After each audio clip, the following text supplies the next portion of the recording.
Эрхэм хүнд үзэгчдээ улс төр чин манлайлагч телевизийн зорилт төслийн шинэ дугаар эхлэхэд бэлэн боллоо. Өнөөдөр 2015 оны 1-р сарын 21-ний өдөр. За үзэгчдийнхээ орой амгалан айлтгая. Манай төслийн цуврал нэвтрүүлгүүдийг өдөрш бүр сонгон үзэж байгаа үзэгч та бүхэндээ баярлалаа. За оролцогчдын маань хувьд одоо төслийн хугацаанд өөрсдийнхээ дагаж мөрдөх, хөрсөлдөөндөө мөрдөх, за дээрэс нь харилцаандаа мөрдөх ёс зүйн дүрмийг өнгөрсөн хугацаанд бас тодорхой хугацаа зарцуулж одоо хилцэж баталсан. Тэг өнөөдрийн нэвтрүүлгээ бас яг энэ хилцүүлгээр үзэгчтэй хүргэх гэж байна. За зөвхөн төслийн хүрээнд одоо өөрсдөө дагаж мөрдөх ёс зүйн хим хэмжээнээс гадна ер нь Монголын улс төрд гарсан хүн болгоны хувьд ер нь дагаж мөрдүүл зүйтэй гэсэн одоо ёс зүйн хим хэмжээг 9 категориор томьёолон одоо залуучууд маань санал болгож байгаа. Тэг өнөөдрийн нэвтрүүлэг бол үзэгчд маань бас сонирхолтой байна гэдэгт итгэж байна. Тэгэхээр аливаа амьдрал дээр ингээд хууль гэдэг бол бүр зайлшгүй зохицуулах шаардлага хим хэмжээ хэрэгтэй болоод гардаг. Харин хуулийн өмнө бол заавал хуулиар шийдэгдэхгүй зан заншлын хим хэмжээ, ёс зүйн хим хэмжээгээд хүний өөрийнх нь бодгол мөн чанартай холбоотой маш олон хим хэмжээнүүд байдаг. Тэгэхээр зүгээр бид яагаад энэ сэдвийг онцолж байгаа юм бэ гэхлээр мэдээж бидэнд бол ёс зүй, шударга ёс, хүний мөн чанар хэрэгтэй. Гэхдээ яагаад улс төрчдөр илүү ингэж одоо анхаарч үзээд байна гэхлээр эд бол бас сонгогчдын саналаар бас энэ олон хүмүүсийн амь амьдралыг шийдэх шийдвэрүүдийг гаргаж идэг, бодлогыг боловсруулж идэг хүмүүс ердийн иргэн хүнээс илүү сонгогдсон болон томилогдсон улс төрчид илүү ёс зүйтэй байх ёстой. Тэг үүрэг хариуцлагатай. Эндээс яг нь дараагийн улс төрийн зөв соёл төлөвшин, улс төрийн зөв соёл төлөвшөх юм бол тухайн улс орны нийгэм ч гэсэн бас тэгсэндээ орно гэсэн. Энэ бод санаагаар манай төслийн зүгээс бас энэ одоо нэвтрүүлгийг зориулж хийж байгаа юм аа. За ингээ өнөөдрийн нэвтрүүлгийн маань үзэгч та бүхэн тоглон үзнэ. Залуусын оролцоог дэмжигч Unitel Group. Univision видео сан үзүүлж байна. Зүрхээр наадагч. Баяр. Сүүлчийн шүн. Ээжээ надтай гэрлээч. Сан дөрвөлжин. Улаан пальто. Эцсийн зогсоол эцэг. Миний хай. Шинжлэлийн ядаг явдал. Хамгийн сайхан. Дангур цохил зэрэг Монголын орчин үеийн шилдэг шин кинонууд Univision-ы видео санд нэмэгдсэн. Univision. За та бүхэнд өнөөдрийн мэндүргийа. Тэгээ өнөөдрийн ярих гэж байгаа зүйл бол улс төр дэх ёс зүйн дүрм гэдэг зүйлийн тухай ярих хэрэгтэй. Тэгэхээр улс төр дэх ёс зүйн дүрм бол сүүлийн үед ялангуяа манай нийгэмд манай улс төрд бол маш их яригддаг болсон. Гэтэ харамсалтай нь яг юуг ёс зүйн дүрм гэж хэлэх вэ? Хин ёс зүйн дүрмийг зохиох вэ? Ёс зүй гэж юу хэлэх вэ гэх мэт ойлголтын зүйл бол маш ихтэй байгаа. Өнөөдөр бид нэр эхлээд юу ярих хэрэгтэй вэ гэхээр бид энэ улс төрд шинэ манлайлагч гэдэг төсөлд оролцоогийн хуваар бидний хооронд мөрдөгдөх ёс зүйн дүрм юу байж болох вэ? Хоёрт нь ерөөсөө Монголын улс төрт ёс зүйн дүрмд юу хэрэгтэй байгаа вэ? Юуг санал болгуулах хэрэгтэй вэ гэдэг хоёр төрлөөр маш товчхон ярилцсан. Улс төр чин манлайлагч төслийн оролцогчид маань өг үйлдэлээрээ нийгэмд зөв үлгэр дуурайлал үзүүлж, төслийн хугацаанд өөрийн мэдлэг ур чадвараа дэвшлүүлэн цаг хугацаа боломжийг зөв ашиглаж чадвал амжилтанд хүрэх өргөн зам тэдний өмнө нээлттэй байгаа. Эх орны 408 зохисоос хүрэлцэн ирсэн өөрийн орон зай хамт олонныхоо дунд аливаа дуурайлан дуудагч, өөрчлөлт, шинэ хэв маягийг үргэлж эрэлхийлэгч эдгээр залуучуудын хувьд яг одоо нэгэн хамт олон болж суралцаж бас өрсөлдөж байна. Хоёр ба түүнээс дээш хүний харилцаа бүр өөрийн гэсэн дүрм журамд захирагдах учиртай. Бичигдээгүйч харилцан биенээ хүндэтгэхээс эхлээд ухамсарт үйлдэлээр зохицуулах ёстой. Иймээс ч бүтэн 1 жилийн хугацаанд нэгэн хамт олон болж суралцаж хөгжиж өрсөлдөж байгаа залуучуудад маань дагаж мөрдөх дүрм журам байх нь зүйтэй. Улс төр чин манлайлагч төслийн оролцогчид төслийн хугацаанд дагаж мөрдөх ёс зүйн хим хэмжээг тогтоосон ёс зүйн дүрмийн төслийг боловсруулж хамтдаа хилцэн баталсан юм. Нэгдээ улс төр чин манлайлагч хэмээх өрсөлдөөний талбарт гарсан залуучууд болохоор Монголын улс төрчидөө ч дагаж мөрдөхийг санал болгох ёс зүйн дүрмийн төслийг хэлэлцсэн юм а. Үзэгч танд сонирхолтой байна гэдэгт итгэж байна. Залуусын оролцоог дэмжигч Unitel Group. За 20% санал болгож байгаа улс төр шинэ мандат төсөл телевизийн зорилт төсөлд оролцогчдын ёсын тэр зарчим гэж гаргасан. Тэгээд энд оруулах нэгдүгээр нь шударга байх зарчим, хууль дээдлэх зарчим, гуравт нь болохоор бүтээлж байх зарчим, өөрийгөө хөгжүүлэх зарчим, тэгээд 5-д болохоор тэгш оролцооны зарчим, 6-д нь болохоор хүндэтгэлтэй хандах зарчим, 7-д нь болохоор соёлтой байх зарчим, 8-д нь болохоор хариуцлага хүлээх зарчим, 9-д нь болохоор сэвэр өсөлтөөний зарчим гэж ингээд 9 зүйлээр ерөнхийдөө нөгөө ёсон дүрмийг томьёолох гэж оролдсон. Энэ бид нар болохоор энийг хийхдээ гадаад дотоод гадаад гэхээс илүүтэйгээр дотоодын юунуудыг их судалсан. Одоо төрийн албаны ёсын дүрм байна, бусад байгууллагуудын одоо ёсын дүрм, ёсын зарчимдаас нэлээд санаа аваад энийг боловсруулсан. Мөн гадаадын хоёр юуг нь болохоор харж үзсэн. Гэхдээ гадаадын хоёр юуг нь болохоор нэг нь болохоор англих байсан, нэг нь бас Европын нэг орных байсан. Гэхдээ энэ болохоор жоохон миний одоо судалснаар болохоор манайд арай илүү тохирохгүй юм шиг санагдсан болохоор би болохоор одоо дотооддоо бид нэр хэрэгжилж байгаа ёсон зөвлөмүүдийг илүүтэй судлаад энэ юун дээр тусгаж өгсөн.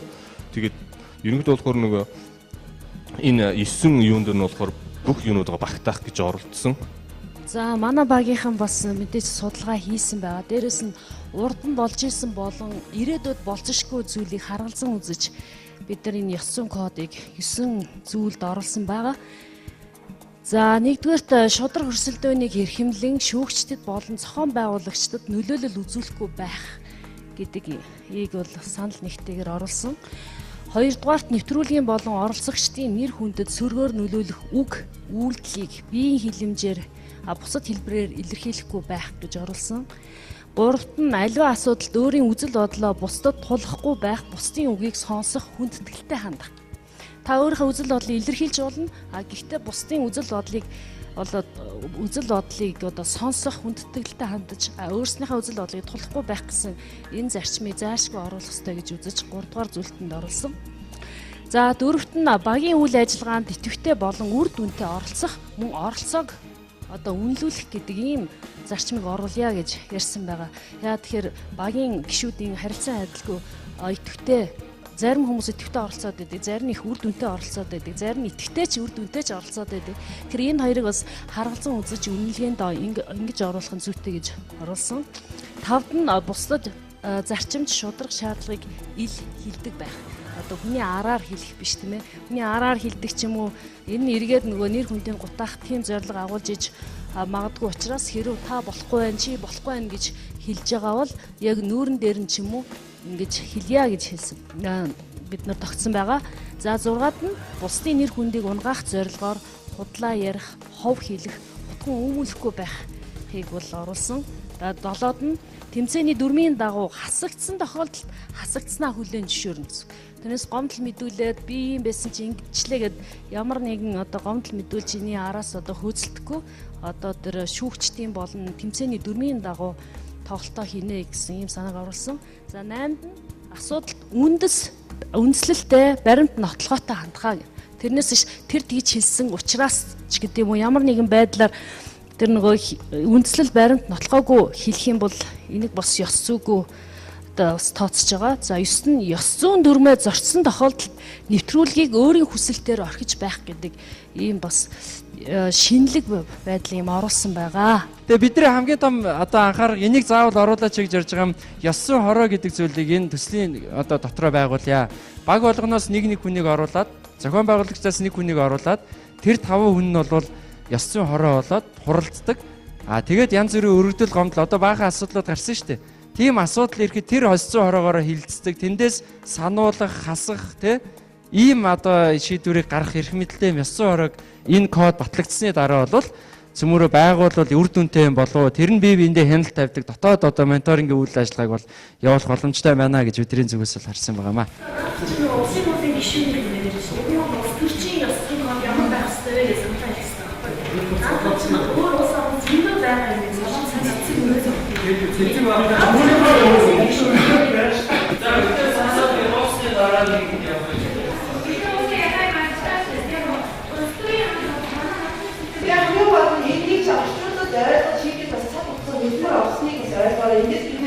Ямар нэгэн өөрсдийнхөө үзэл бодлоос нь хэцүү хүмүүст хараасаа гэсэн үгээс нь хэлж байна.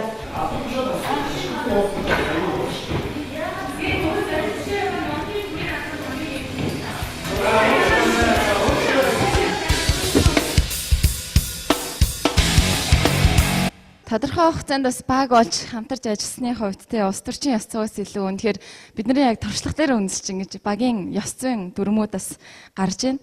Манай тэмцээний хамгийн гол зарчим болох цэвэр өрсөлдөөний зарчмыг юуны өмнө оруулж өгсөн байгаа. Өөрсдийн эрдэм мэдлэг ур чадварт тулгуурлаж тийм ээ цэвэр өрсөлдөөний зарчмыг баримтлах ёстой. Хоёрт нь бол шударга байх зарчим. За өөрийн үнэт зүйл үзэл баримталтаа үнэнч байж бусдын ашиг сонирхолд захирагдан ашиг сонирхлын зөрчилд автахгүй байхаа гэсэн юм шударга байх зарчмыг бид нэр хоёрт оруулж өгсөн. За дараа нь гуравт бол хүндэтгэлтэй байх. За багийн гишүүдийн үзэл бодлыг хүндэтгэн сонсох, өөрийн үзэл бодлоо бусдад тулахгүй байх. За бусдыгаа хүндэлж өөрийн зохимжгүй зан авирыг гаргахгүй байх. За тэгээд ёс бус үйлдэлээр бинийгээ доромжлох тийм ээ гих мэтчлийн юм зүйл заалтууд орууллаа.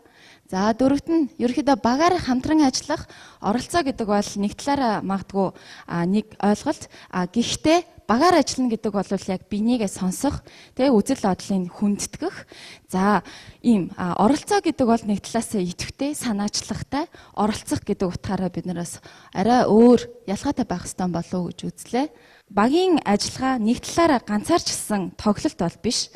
Тэгэхээр өөрөлдөх юм бол ганцаарчилсан тоглолт хийж хувийн нэр хүндийг өсгөх гэсэн бусдаас давуу байдал олох гэсэн альва үйл ажиллагаанаас зайлс хийхээ. Ийм үйл ажиллагааг хориглоно гэсэн юм заалт оруулсан. Хариуцлага хүлээх.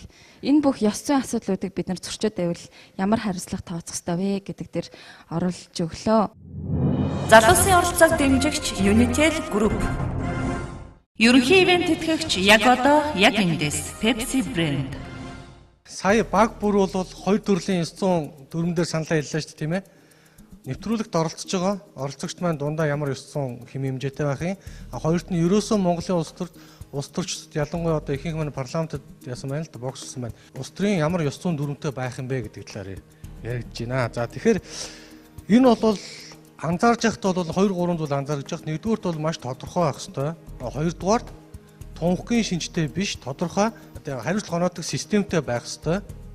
Гуравдугаарт бол яг тухайн хүний өөрийг нь ямар хүрээнд ямар үйл ажиллагаа явуулах вэ гэдэг хэм хэмжээ заах хязгаарыг тогтоож өгсөн байх хэрэгтэй гэсэн ийм зүйлээр л хязгаарлагдж байгаа юм л. Тэгэхээр энэ улс төрийн ёс зүйн код гэнүү дүрм гэнүү энэ бол ерөөсөө дэлхий дээр сүүлийн үед маш их яригддаг болсон зүйл. Яг тэгэхээр өмнө улс төрийн намууд улс төрчдийн хоорондын ялгарл маш өндөр байсан л да. Чи коммунист, би фашист тийм ээ. Тэр капиталист гэх 90 оноос бол бүх улс төрчдийн ялгарл маш тодорхой байсан. 90 оноос хойшоо бодвол бүгдээрээ ардсан нийгэм ярьдаг, хүний эрх ярьдаг, бүгдээрээ яг хувийн өмч ярьдаг, бүгдээрээ үндсэн хууль ярьдаг болсон. Ийм нөхцөд улс төрчдийн гол ялгарл юун дээр илүү төвлөрдөг болж ийн вэ? Сонгогчдод юуг илүү хардаг болж ийн вэ гэхээр яг тухайн хүний мэдлэг ур чадвар ярьж байгаа зүйлээс гадна ёс зүй нийгэмд яаж үлгэрлэж байгаа гэдгийг хамгийн сайн хардаг болчихсон л. Тэр нь манай дээрээс илүү илэрж байгаа тийм ээ. Ер нь 90 оноос хойш хийсэн бүх судалгаан дээр эхний тавд байдаг байнга нэг зүйл бол юу гэхээр улс төрч хүн бол шудраг, худлаа хилдэггүй, ёс зүйтэй байх ёстой гэдэг сонгогчдын шаардлага бол манай нөхцөл үргэлж тавигдаж ирсэн. Одоо ч хүртэл тавигдаж байгаа. Гэхдээ энэ бүгдийг тодорхойлсон нэг тийм ёс зүйн үндсэн код дүрм байдгүйтэй холбоотой болоод ирэхээр яг хэрэг яг ёс зүй гэж үе, ёс зүйн дүрм ямар байх ёстой талаар улс төрчдийн дунд ч бай, сонгогчдын дунд тэр ихтгэл та бүгдийн бидний маань дунд ч гэсэн яг ойлголтын зөрүү хэтэрхий ихтэй. Тийм учраас ерөөсөө бид нар хоорондоо ойлголцдог байхгүй. Шудрагаас үвэ гэдгийг жишээлбэл санал асуулгаар Чингэлтэй дүүрэгт асуугад 270 янзаар хариулдаг шүү дээ. Тийм нөхцөлд бол шудрагаас чи шудраг би шудраг гэдэг тийм ойлголтод нэгдсэн ойлголтод хүрэх ямар ч боломж байхгүй. Тэр ийм зүйл нэгдсэн ойлголтод хүрэхийн тулд ядаж одоо энэ хэрэгжиж байгаа одоо гэдэг хөтөлбөрийнхөө хүрээнд ерөнхий хамт нэг ойлголттой байхын тулд бид нар ёс зүйн дүрмийг баталгаажуулах гэж байгаамаа. Хоёрдугаар ерөөсөө улс төрд орж иж байгаа хувьд улс төрийн тэр харилцаанд анхны ойлголтод орж байгаа хувьд яг үгээр ёс зүй гэж ямар байх ёстой, хоорондын харилцаа маань ямар байх ёстой гэдэг бас ойлголт зөвшөлтөнд өнөөдрөнд хүрэх ёстой.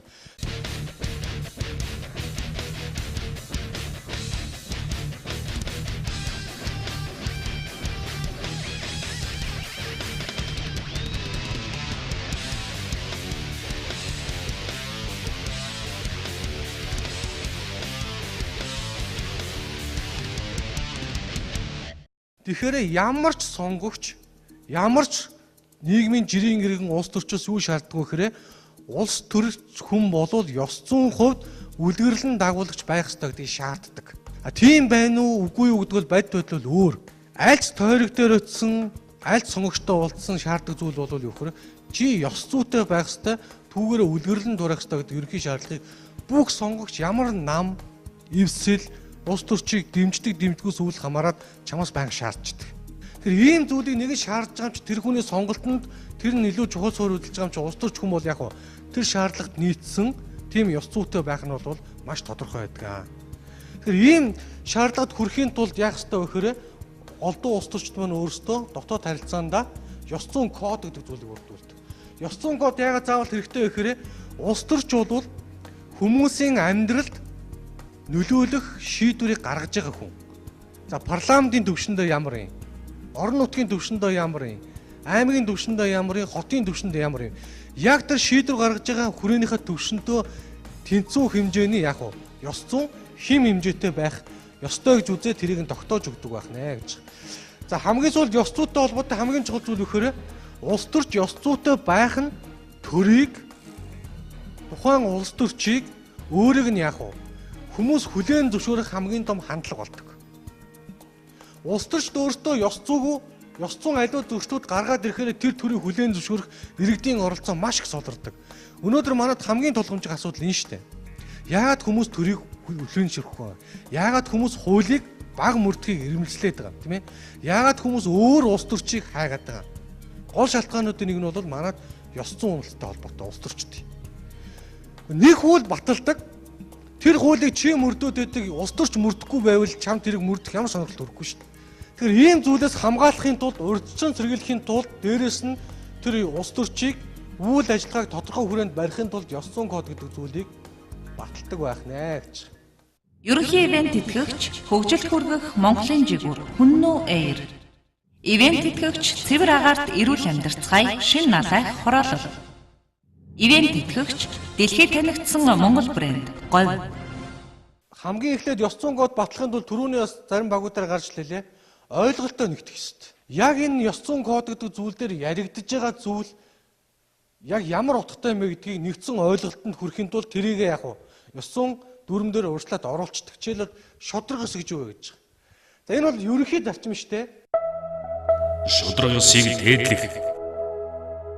Ёс зүйн дүрмд юу гэж ойлгодог вэ гэхээр хүн бүрийн тэгш оролцоог ханган, тэгш байдлыг ханган үйл ялгуурлах байдлыг л ёс зүйн дүрмдээ шудраг ёс гэж ойлгоно гэж оруулж байна. Бүх юмыг л чи шудраг усаа гэж оруулдаг бол ямар ч яг уу эрх зүйн харилцаа муу зохицуулт явагдахгүй. Энэ хүрээнд л ойлгох гэлж. Хүнд итгэлтэй байх. Хувь хүн байгууллагад ялгуурлан гадуурхал, атгах санаагүй зохиох зүй дүрээр боловсон ийдэг байдал гэдэг юм даа энд яг уу хүндэтгэнэг ойлгож байна.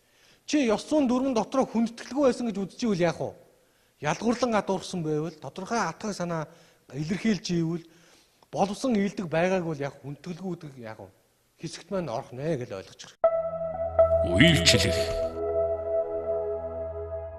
Үүрэгтэй холбоотой үрмэц харилцаагаар нийгмийн нийтлэг хэрэгцээг ухамсарлан иргэний мэдэлд байх байдал гэж. Энэ бол юу гэхээр улс төрч хамгийн гол нь яг уу нийтийн сайн сайхны төлөө иргэний байдалд үйлчлэх ёстой гэдгийг ёс зүйн дүрмэн суулгаад өгч байгаа. Тэгэхгүй бол тэднийхээ хүчээр дарга болчвол яг уу маргааш нь тэднийг захиран зарцуулах бие биедээ өдөрдөх ёстой гэж ойлгоод эхлэвэл энэ бол ёс зүгөө гэдгийг л илэрхийлж байгаа.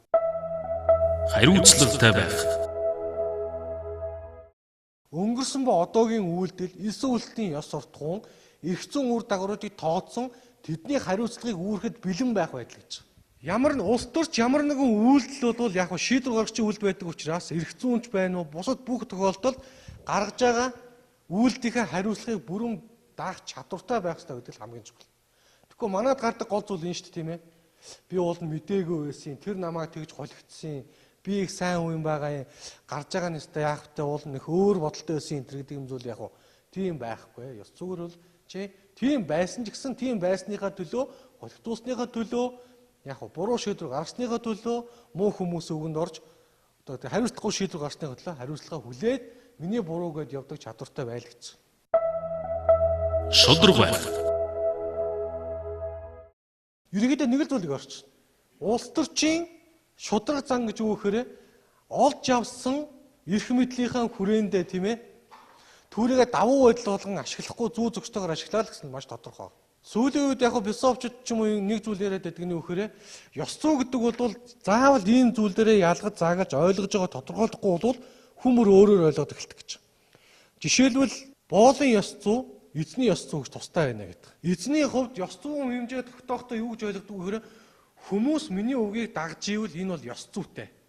Төрөө хүндэтгэж юм, даргаа ойлгож юм, ив нэгдэлтэй байна гэж ойлгодог.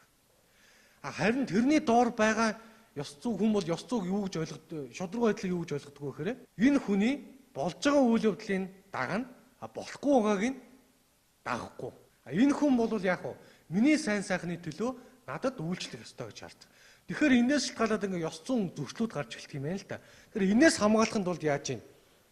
Ёс зүйн код дээрээ энийгээ тодорхой шудраг зан гэж юу вэ гэдгээ шууд тогтоогод өгч байгаа. Тэгш байдлыг хангах. За энэ бол манай дээр яг айгүй хэрэгтэй зүйл л дээ. Аливаа юмны эрх ашиг ёс зүйдээр заал тавигдсан баг шүү. Одоо ялангуяа та нар улс төрд ороод эхлэнгүүд нь эрх ашигын ирэм бол та нарыг байнга зовно. Үндэсний эрх ашиг гэж байна. Намын эрх ашиг гэж байна. Чиний хувь өөрийн эрх ашиг гэж байна. Сая гарсан улс төрийн тодорхой жишээнүүд байгаа шүү дээ. Засгийн газраа огцруулах асуудал төр яасан? Конопт дарсан. Намын эрх ашигын үүднэр тэр бол яг маш буруу. Тийм учраас намын дүргэндээ хөөнө гэдэг ч. Улс үндэстний эрх ашиг гэх юм бол тэрийг дарах нь улс үндэстний эрх ашигт ямар ач холбогдолтой юм бэ гэдгээ тэр хүн яах юм? Яаж батлах юм? Бас маргаант. Хувийн эрх ашиг гэж байгаа бол тэр хүн тэрийг дарснараа яах юм? Өөрт нь ямар ашигтай юм гэдгээ, эсвэл өөрт нь ямар ашиггүй юм гэдгийг яаж батлах юм гэдэг ийм маргаантай зүйлүүд гарч ирж байгаа байхгүй. Гэхдээ ерөнхийдөө бол юу гэхээр алдагчлагын хандна гэдэг бол эрх ашигын ирэмт маань үргэлж үндэсний эрх ашигтаар байх ёстой л гэсэн үг. Ямар ч намын ёс зүй, ямар ч хувь хүний ёс зүй яах вэ? Үндэсний эрх ашиг, нийтлэг эрх ашигыг зөрчсөн ёс зүйг давж хааж болохгүй л гэсэн үг л. Мэргэжлийн хандах. За мэргэжлийн байх, ажлаа сэтгэлээсээ бүтээмжтэй түргэн шуурхаа гүйцэтгэх байдлаа гэдэг чинь.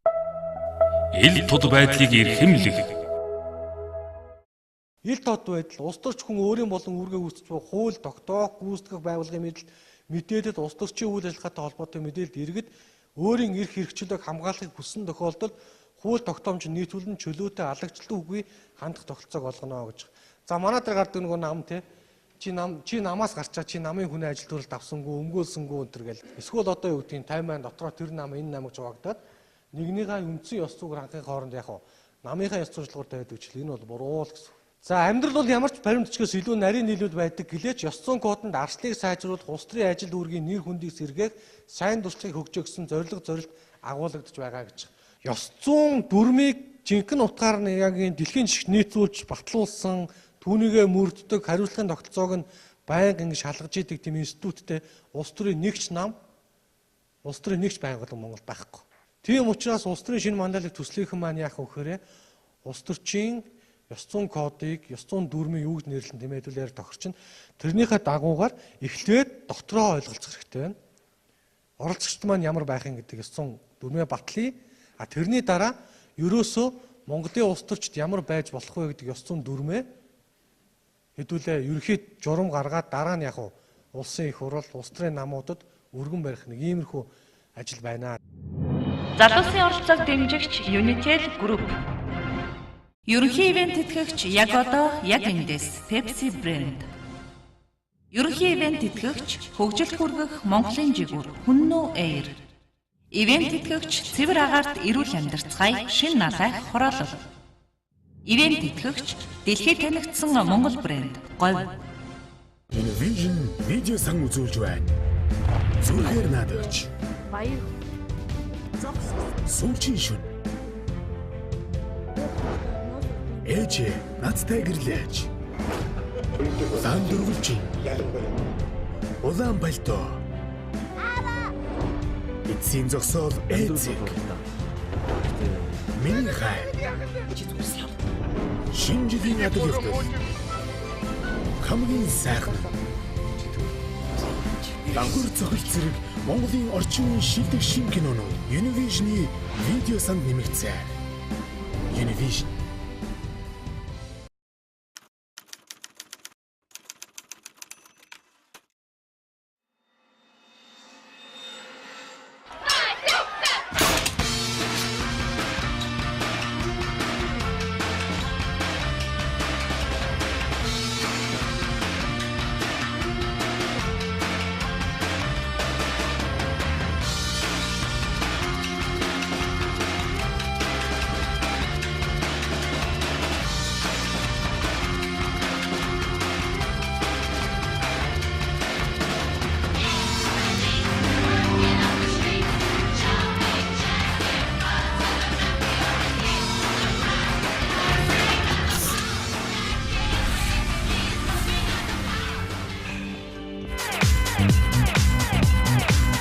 орших байгалийн мөнгө.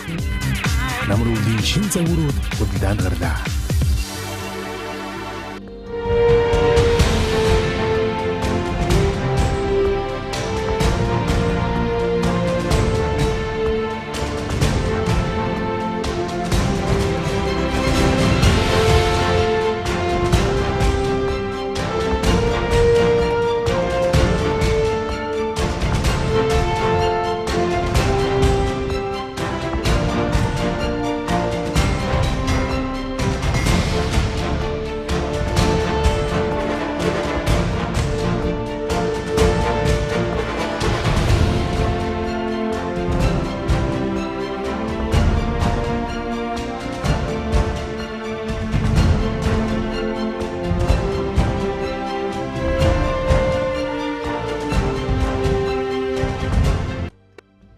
Наран мандах зүгт цэврэг арт эрүүл амьдралын тав тухыг бүрдүүлсэн иж бүрэн 6,000 айлын шин налайх цогцолбор хороолол таны гэр бүлийн амар амгалан аз жаргалт амьдрах бүхий л таатай орчин болох ногоон байгууламж, сургууль, цэцэрлэг, бүх төрлийн үйлчилгээний төвүүдийг нэг дор бүрэн шийдэн танд хүргэлээ.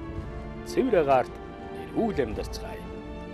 Тэлмэн констракшн шин налайх хороолол. Univision видео сан үзүүлж байна. Зүрхээр наадаж. Баяр. Сүүлчийн шүн. Ээжээ надтай гэрлээч. Дан дөрвөлжин. Улаан пальто. Эцсийн зогсоол ээцэг. Миний хай. Шинжлэлийн адаглал. Хамгийн сайхан. Дангур цохилт зэрэг Монголын орчин үеийн шилдэг шин кинонууд Univision-ы видео санд нэмэгцээ. Univision.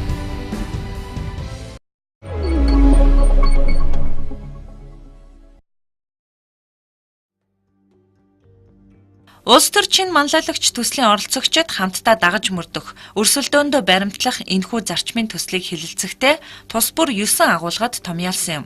Шударга байх, хууль дээдлэх, бүтээлч байх, өөрийгөө хөгжүүлэх, тэгш оролцоотой байх, хүндэтгэлтэй хандах, соёлтой харилцааг эрхэмлэх, хариуцлагыг ухамсарлах, цэвэр өрсөлдөөний зарчмыг дагах, нэр хүндийг эрхэмлэх, асуудалд үндэслэлтэй хандах, ашиг сонирхлын зөрчилгүй байх, үндэсний үзэлтэй байх, намчирхах үзлээс татгалзах, эрх мэдэл албан тушаалын амлалт өгөхгүй байх зэрэг сонирхолтой томьёоллуудыг гаргасан юм. Гэхдээ энэ бүх агуулгыг нэгтгсэн 9 заалтыг эцэслэн батлах учиртай юм.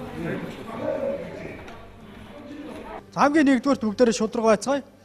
Яагаад гэвэл зохион байгуулагчд болон бусдад одоо янз бүрийн төвөг учруулахгүйгээр ердөөсөө шударга өрсөлдөцгоё гэж байгаа нэгдүгээрт. Тэ. За хоёрдугаарт нь бол идэвхтэй оролцъё. Багийн зохион байгуулалтын үйл ажиллагаа, тэгээд төслөөс зохион байгуулагчдын үйл ажиллагаанд идэвхтэй, хамгийн гол нь идэвхтэй гэдгээс гадна үр дүнтэй оролцох ёстой гэсэн юм зүйлийг хэлж байгаа. Үр дүн чухал. Альва нэгэн хэлцүүлэг үйл ажиллагаанд бэлтгэл ажил, өрнөл ажил, үр дүн гаргах ажил бүгдэн дээр нь идэвхтэй. Түүнээс биш нэг явж байгаад хамгийн төгсгөл дээр нь ирэх ч юм уу. Энийг бид нар ингэж одоо ярилцсан. Идэвхтэй үр дүнтэй оролцъё. Тэгээд дараа нь хүндэтгэлтэй байх гэж бид нар оруулсан байгаа. Хүндэтгэл бас бусад багуудын юун дээр бас байлээ. Хүндэтгэлтэй байх гэж байгаа нь юу юм бэ гэхээр нэр хүн дотор нь орсон байгаа. Соёлтой байх, хоорондоо соёлтой харилцгаа тийм ээ. Хараалын үг, цээрийн үг хэрэглэхгүй бай. Тэгээ харилцаа мэдээж соёлтой харилцгаая.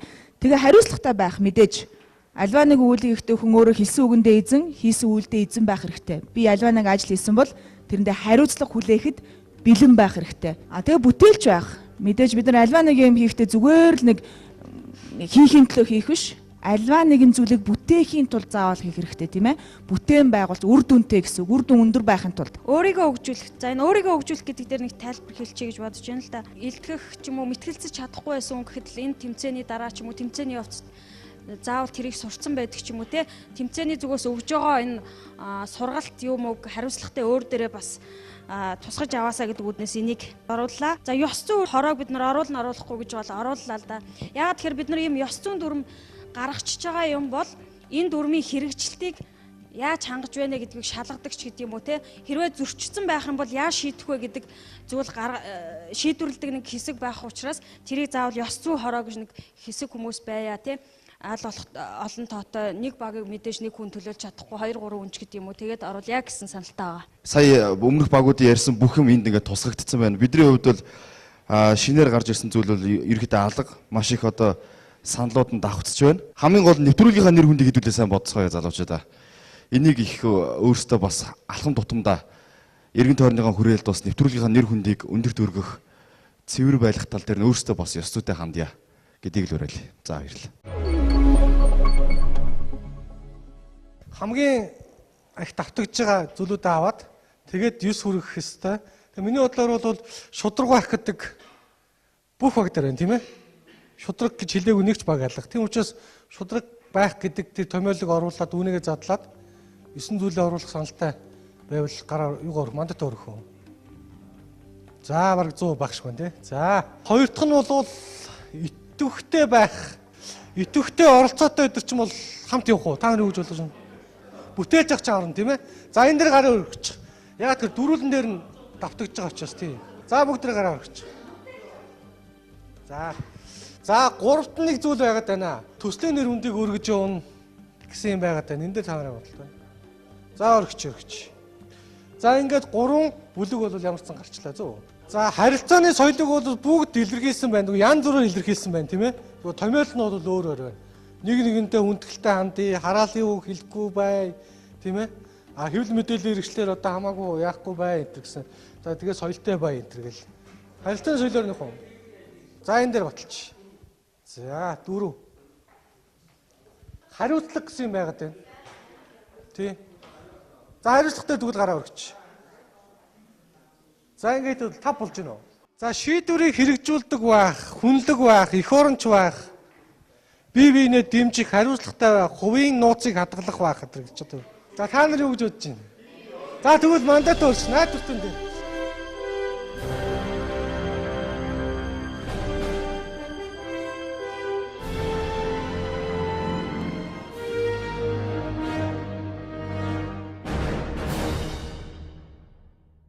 За улс төрчин манлайлагч төслийн нэвтрүүлэг маань үргэлжилж байна. Тэгээд үзэгчд маань бас анзаарсан баг. Дээрээс нь надад бол бас нэг анзаарэгдэжсэн зүйл байсан л да. Яг энэ хилцүүлгийг эхлээд ерөнхийдөө манай төслийн модератор Чулуун бэлгийн хувьд ер нь дэлхийн дахинд олон улсын хэмжээнд улс төрчдийн мөрддөг ёс зүйн код ер нь яаж томьёологдсон гэдэг байдлаар одоо бага хэмжээний сургалт хийсний дараа оролцогчдоос даалгавар өгсөн. Тэгээ хувьдаа бас яг энэ ёс зүйн дүрмд юу багтаж болох уу гэсэн одоо саналуудыг цуглуулж авахд ер нь баг дийлийнхэн давхцаж ирсэн байхгүй. Одоо шудраг байх те харилцан хүндэтгэлтэй ханддаг байх. За дээрэс нь мэрэгжлийн байх, тэгш байдлыг хангадаг байх, тэгээ ил тод байдлыг эдэргээд. Тэгээ энэ бүхэн ингээд давхцаад байгаа шалтгааныг миний хувьд бол яг ерөнхий одоо хүн болгоны л одоо харилцан бие биендээ хүндэтгэлтэй байх ёстой гэдэг зарчмаараа гарч ирж байгаа. Гэхдээ энэ бол улс төрчдөр бол нөгөө түрүүн хэлсэн шүү дээ тий. Улс төрч хүн бол жирийн үнийг бодвол илүү үүрэг хариуцлага хүлээх ёстой гэдэг байдлаараа яг энэ давхцлууд надад бол бас их анхаарал татчихсан л та. Намайг Америк сурж байхад бид ингээд шүүх рүү ордог байхгүй юу? Хэргийг ажиглах гэх. Тэгэхээр Америк чинь 300 гаруй сая хүнтэй. 300 сая хүн дотроос зөвхөн 4 хүн тутмын нэг нь амьдралдаа ямар нэгэн байдлаар шүүхэд байнга ханддаг гэж байгаа юм л да. Тэр өөрөөр хэлбэл өөрийнхөө эрхийг мэддэг, бусдаас эрхээ шаардлагын гажуугаар үүргийг хариуцлагыг нь бас яг нь сануулдаг. Тэр нөгөө нийтийн буюу тэр public justice ёс зүй гэдэг юм чинь дээш явах тусмаа тухайн улс орны хөгжилтэй шууд уялдчихэдэг. Одоо бид нар жишээлбэл өнөөдөр өмнөд Судаанд ч гэдэг юм яг инхийг сахиулах ч юм уу ямар нэг Афганистанд зарим газар ёс зүйн тухай хэрхэн ойлгож авахгүй шүү дээ. Нийгэм дээшээ явахын хэрээр яах нь ёс зүйн тэр шалгуурууд өндөрсчээд тэр. Тэр нэг ийм үг байдаг. When the law ends there will be tyranny start гэдэг. Begins гэдэг. Өөрөөр хэлбэл хууль хаан төгснө тэр цагт дарангуулал эхэлнэ гэж. Тэр хууль гэдэг чинь бол нийгмийн хууль, байгалийн хууль гэдэг олон хууль байна да. Тэр дотроос энэ хамгийн зөв зохион байгуулсан хэм хэмжээний хууль хаана үгүй болж байна, хүчгүй болж байна, тэр газар л одоо шудраг бус юм дэлгэрж байна гэсэн үг. Тийм учраас энэ ёс зүйн код бол үндэ бол энэ одоо хувь хүний өөрийнх нь яг нь соёлтой холбоотойгоос гадна нийгмийн хүндэтгэх асар том үзүүлэлт гэж бодож байна. Тэгээ манай Чулуун бэлгийн хувьд бас мэрэгжлийн нөхцөл судлаач хүний хувьд бол маш сонирхолтой танилцуулгыг залуучууд маань хийлээ. За тэгээд өнөөдөр бол оролцогчдын маань хувьд эх 6 сар хүртэл одоо өөрсдийн төслийн хүрээнд дагаж мөрдөх ёс зүйн одоо хэм хэмжээгээ тогтлоо. Гэхдээ энэ бол бас энэ залуучуудад маань зөвхөн энэ төслийн хугацаанд хязгаарлагдахгүй цаашаадаас улс төрийн амьдралд орсон ч бай, нийгмийн манлайлах одоо зүтгэлтэн болсон ч бай, үргэлж одоо өөрт нь дотор нь бодогдож мөрдөж явах юм зарчим болно гэдэгт итгэж байна. За тэгээ нэвтрүүлэг маань мэдээж мэдээ сахи булангаараа үргэлжилж байна. За өчигдөр манай төслийн оролцогч Цэвэн Жавын хувьд бол одоо шүний сурвалжлах хэлбэрээр гэхдээ өнөөдрийн нийгэмд байгаа асуудлуудыг бол бас тодорхой хэмжээнд хөндөж гаргаж чадсан гэдэгт бол миний хувьд итгэж байна. За өнөөдөр бол оролцогч Бачаргалын хувьд бол одоо нөгөө оюутны 70 мянгыг таарсан сэдвүүд бол сүүлийн үед бас нэлээд сенсац тарж байгаа. Тэгээд энэ сэдвийг хүндсэн байна. Нэр нэг ийм хуулийн зохицуулалт ингээд идэг шүү, тэгээд идэг шүү гэдэг санаа оноо байх юм бол бас бидний нэвтрүүлэг хаяглаж ирүүлээрэ улс төр шинэ манлайлагч телевизэн зорилт төсөл иргэдийнхээ өмнө байнга нээлттэйгээр бас мэдээллийг байнга авч дараагийнхаа нэвтрүүлэгт бас тийм ээ сайн санааг нь тусгаж ажиллах болно гэдэг хэлмээр байна. За ингээд оролцогч Бачаргалын хувьд өнөөдрийн сэдвийг хэрхэн хөндөх нь хамтдаа сонирхъя.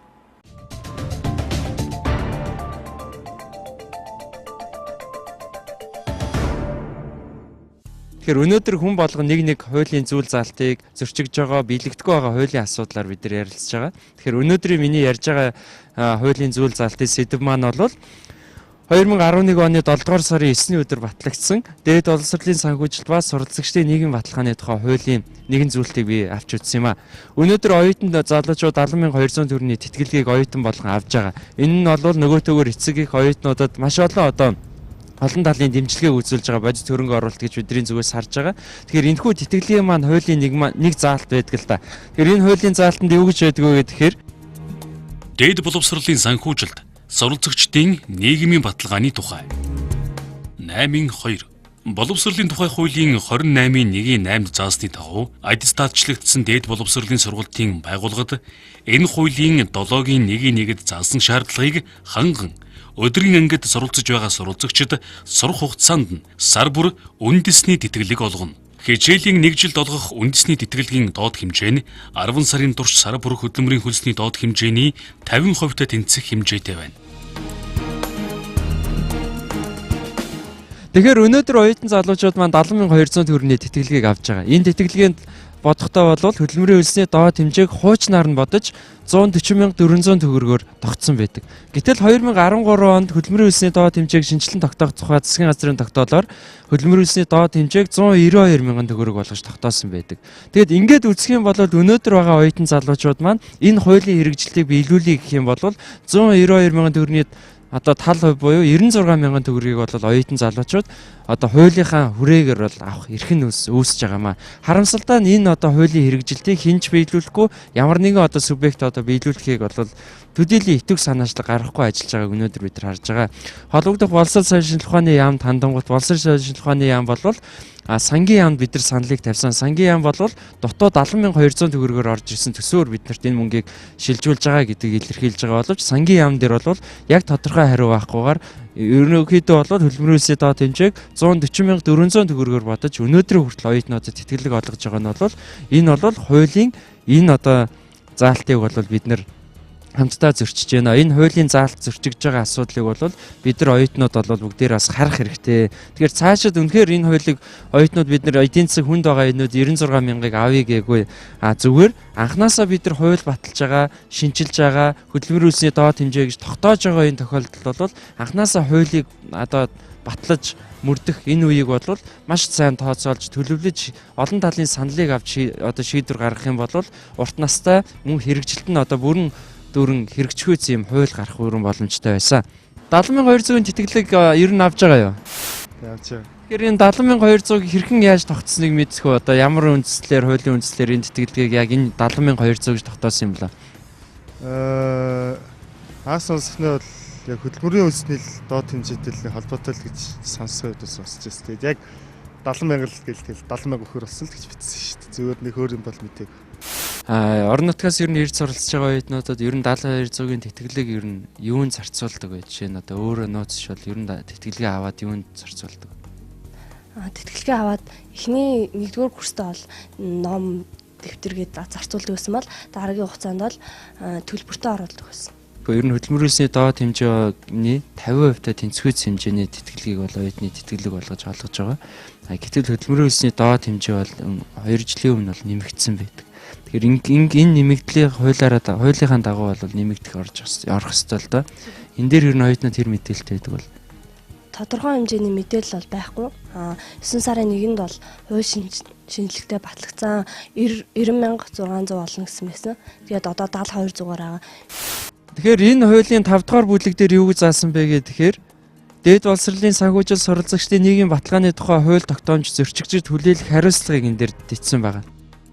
Дээд боловсролын санхүүжилт суралцагчдын нийгмийн баталгааны тухай 14-2-1 энэ хуулийн 5-7 заасан үүргийн биелүүлээгүй дээд боловсролын сургалтын байгууллагыг 500,000-аас 1 сая төгрөгөөр, буруутай албан тушаалтныг 250-аас 500,000 хүртэл төгрөгөөр тус торгох. 14-1-4 энэ хуулийн 12-ын 2-ын 3-т зааснаар үүргийн зохих ёсоор биелүүлээгүй албан тушаалтныг 50,000-аас 150,000 төгрөгөөр, хуулийн этгээдийг 150,000-аас 250,000 төгрөгөөр тус торгох. Тэгэхээр энийг одоогийн байдлаар энэ хуулийн хэрэгжилтийг хэн чангаагүй, энэ хуулийн хэрэгжилтийг одоо зөрчсөн ямар нэгэн албан тушаалтай хуулийн этгээд бол ямар нэг хариуцлага өнөөдрийг хүртэл тооцогдоог байна. Ингээ бичсэн байгаа хуулийг одоо бид нар зөрчөөд байна шүү дээ. Энэ дээр та юу гэж бодож байна? Зөрчихгүй гэж бодож байна шүү дээ тий. Гэтэ хууль нь бол тийм шүү дээ. Оюутнуудыг одоо оюутнууд 70% болгоно, 90% болгоно гэчихэд одоо сүүлдээ алга 70,000 төгрөг цуцлагдах хэмжээнд өгүүлж байгаа гэсэн мэдээлэлтэй байгаа л та. 96,000 өгөх юм бол нэмсэн голч гэж тавилгүйгээр нэг бол өндөр тавих хэрэгтэй байх, нэг бол 70 өгдгөөр нь л өгөх хэрэгтэй байх гэж бодож байна. Их орны маань эдийн засгийн хүндрэлт бэрхшээл одон авж байгаа тэр ээжүүд дөнгөж төрж байгаа тэр нялх болчихны хүмүүсийн өмнө манай оюутан залуучууд өөрсдөө тэднээс боломж олох хэрэгтэй гэдэг утгаас энэ 7200-аас оюутнууд нэгдүгээр сайн дураарч татгалзаачаа гэдэг уриалгыг өнөөдөр Монголын оюутны холбоо гаргаж хамгийн гол бүгд болох биш. Өнөөдөр Монголын оюутны холбоо онцчуудаа дэмжинэ. Өнөөдрийн хэрэгжиж байгаа үндэсний тэтгэлгийн журмаар 2.0 голчтой хүмүүс, дээш хүмүүс одоо оюутан суралцагч маань 7200 үндэсний тэтгэлгийг авах юм боломжтой юм журам үйлчилж. Тэгвэл энэхүү журмын заалтыг өөрчилж 3.0-оос дээш буюу одоо A, B сурж байгаа оюутнууд энэ үндэсний тэтгэлгийг авъя. Тэрнээс доошгоо сурж байгаа нь өөрсдөө хичээх л тэр боломжийг үлдээ.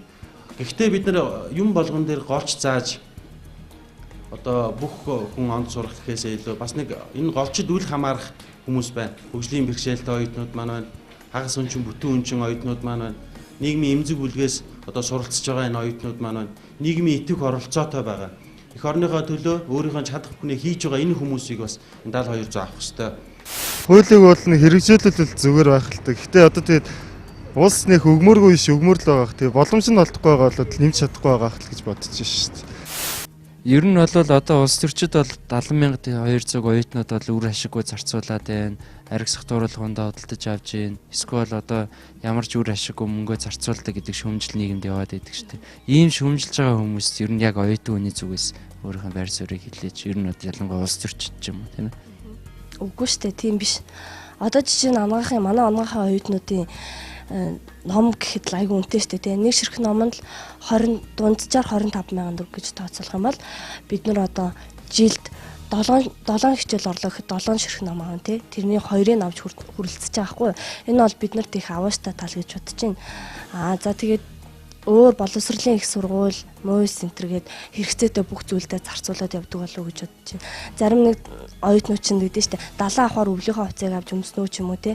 Нэг бол сургалтын төлбөр дутуу байгаа тэрүүндээ хийнэ ч юм уу. Нэг бол гадуур байр хөсөлдөг оюутнууд нь байрныхаа төлбөрийг хийнэ ч юм уу. Ер нь тийм хэрэгцээтэй мөнгө олж чаддгаа л гэж бодож байна.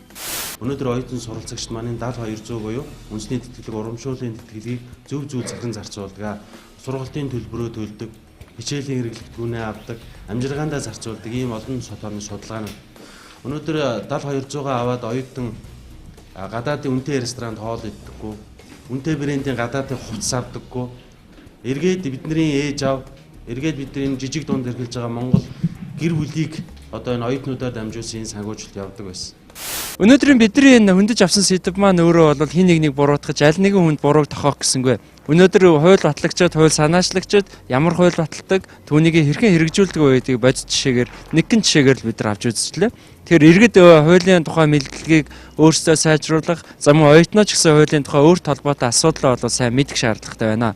Өнөөдөр хуулиараа бол оюутнууд 96,000 төгрөгийн тэтгэлэг авах ёстой хэдий ч өнөөдөр оюутнууд бол байгаа 70,200 маань байгаасаа энэ тэтгэлэг маань уламжлалаараа олгодоосоо гэдэг дээр бас санал нэгтэй байна. А нөгөөтгөр эдийн засаг хүндрэлтэй энэ хэмнэлтийн горимт шилжсэн энэ үед бол заавал 96 мянга биднэрт бол шаардлагагүй 70,200 байх нь шаардлагатай гэдэг зүйлийг бол ярьж байна.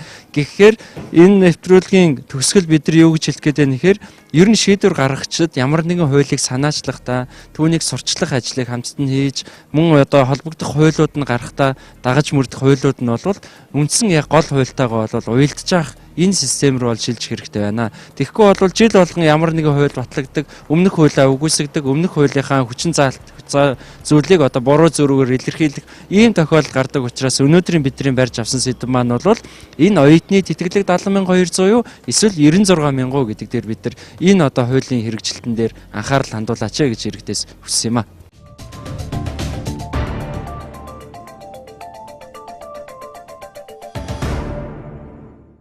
За төслийн үзэгчд маань үргэлжлүүлэн хүлээн авч үзэж байна. За Бачаргалын хувьд бол өөрөө бас яг оюутны одоо салбар байгууллагад өөрөө нэлээд удирдлагын түвшинд бас ажилтдаг туршлагатай юм залуу. Тэгэхээр энэ сэдвийг бол их өргөн хүрээнд авсан байна. Тэгээд ер нь сүүлийн үед бас одоо эдийн засгийн хямралтай байгаатай холбогдуулан оюутны холбооны удирдлагуудын зүгээс ер нь энэ 70,000-аас одоо боломжтой одоо хэсэг нь татгалзуул яасан бэ гэсэн уриалгыг төвшүүлсэн. За нөгөө талаар бас өнөөдрийн хүндсэн сэдвт бол одоо хөдөлмөрийн хөлсний доод хэмжээтэй дүүцүүлэн 70,000 бол бас нэмэгдэх ёстой маа гэсэн. Тэгэхээр нийгмийн олон хандлагыг л өнөөдрийн бас өөрийнхөө төвшүүлсэн санаагаар илэрхийллээ гэж бодож байна. Тэгээд нэг асуудлыг бол би шийдэж чадахгүй тийм ээ, олон талаас нь ярилцсан. Тэгээд одоо нөгөө цаг нь болохоор гэдэг шиг одоо улс орн маань магадгүй шаардлагатай хэсэгт нь одоо энэ тэтгэмжийг бол хангалттай өгдөг. За нөгөө талаар бас одоо шийдлүүд олон талаар гарах байх гэж найдаа. Одоо би жишээл өөрөө хуульч мэрэгчлээ хүний хувьд бол шууд нэг юмыг зөв нөгөө юмыг буруу гэж хэлэх нь болгоомжлдог л доо. Зөвхөн ер нь бол Америк ч гэсэн тэгдэг 198 хуулийн сургуультай 3,000 одоо коллеж их сургуулиуд дотроос 198 сургуультай. Тэгээд нөгөө үндсэн хуулийн одоо манайхаар бол цэц буюу Supreme Court буюу дээд шүүхийн тэгээд гаргасан шийдвэрүүдийг бүгдийг ингэж жил болгон хэвлждэг байхгүй. Тэгээд өөрөлдвөл тэр эцсийн шийдвэр гэсэн үг ш. Тэр бол тухайн моментод л шийдэж байгаа шийдвэр. Байж болох. Тэгээд тэр дээд шүүхийн шийдвэрүүдийг хуулийн сургуулийн профессорууд, багш нар, эрдэмтэд, оюутнууд, олон нийт харж ингэж шүүмжилж болдог. Тэгээ эн чинь ийм биш үү? Энэ бол зөв юм уу? Эсвэл энэ буруу юм уу гэдэг юм нээлттэй үлддэг. Тэр аягүй зөв байдаг. Магадгүй шилбэл 70,000 гişвэл одоо юу гэдэг ийм учраас зөв гэж тухайн нөхцөл байдал хийж болох ч нөгөө талаас нь бас яах нь тодорхой шинэлэг аргументуудыг гаргаж болно. Тийм учраас юу гэж болж байгаа гэхээр яг нийгэмд юм одоо юу гэдэг хүмүүсийн анхаарлын төвүүдийг асуудал дээр олон хүмүүсийн анхаарлыг дахин төрүүлэх нь л их чухал. Тийм учраас манай нэвтрүүлгийн гол зорилго ч гэсэн бас тийм. Аливаа зүйл яаран дүгнэлт хийх биш. Олон хүмүүсийн анхаарлын төвд байгаа зүйл дээр олон ургац үзлийг уралдуулах нь тэр дотроос иргэдэн маань магадгүй шийдвэр гаргаж бодлого босруулж байгаа хүмүүс маань илүү сайн шийдлийг олж авах нь манай нэвтрүүлгийн ачаалал бол бодож байна. За өнөөдөр нэвтрүүлгийн маань сонгон үзэгч та бүхэндээ баярлалаа. Маргааш мэдээж төслийнхөө шин дугаараар үзэгч та бүхэнтэй эргэн уулзнаа. Сайхан амраараа баяртай үзэгч. Баяртай.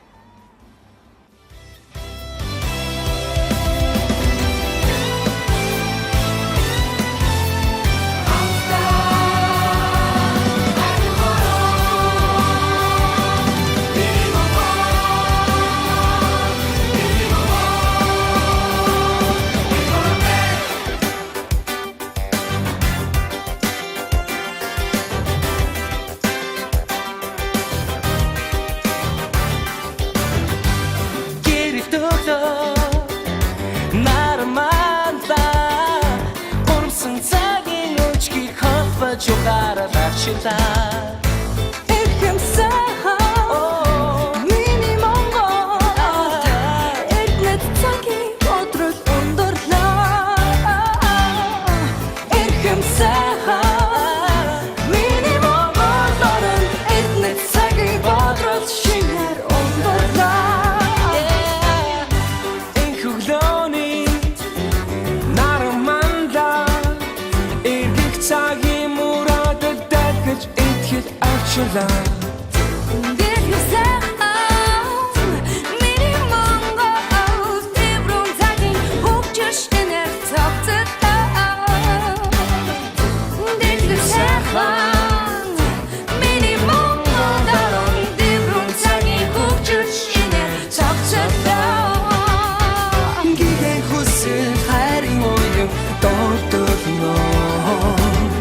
Галтай насны дурсан жайлгоо минь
Гэхдээ их орноо сангалзахыг төгс мэдэн их орон бол баян бүрд энд төрсөндөө өхөн явж үтсэн аян бүрд хорогдсон энэ ч зөвхөн их орон бол ээж биднээс шуугаж харамлаагүй бахархал зарим нэгэн шивээс болгон гарандаа зүн байж болон үзэл бодол өөр гэхдээ ирээдүгэ бид их орноо гэсэн нэгэн зүрхээс хайж болон зарим нэгэн сайд болон зарим нэгэн ивч инж босон их орныхаа хөрсийн төлөө тэмц их орон гэж юу вэ их орон бол гэр үний газраас буцаж ирэхэд их орон бол дэр их орон бол ээж биднээс шуугаж харамлаагүй ачиг нь хариулахын тулд дэвтэр дээр минь харамлаагүй Миний Монгол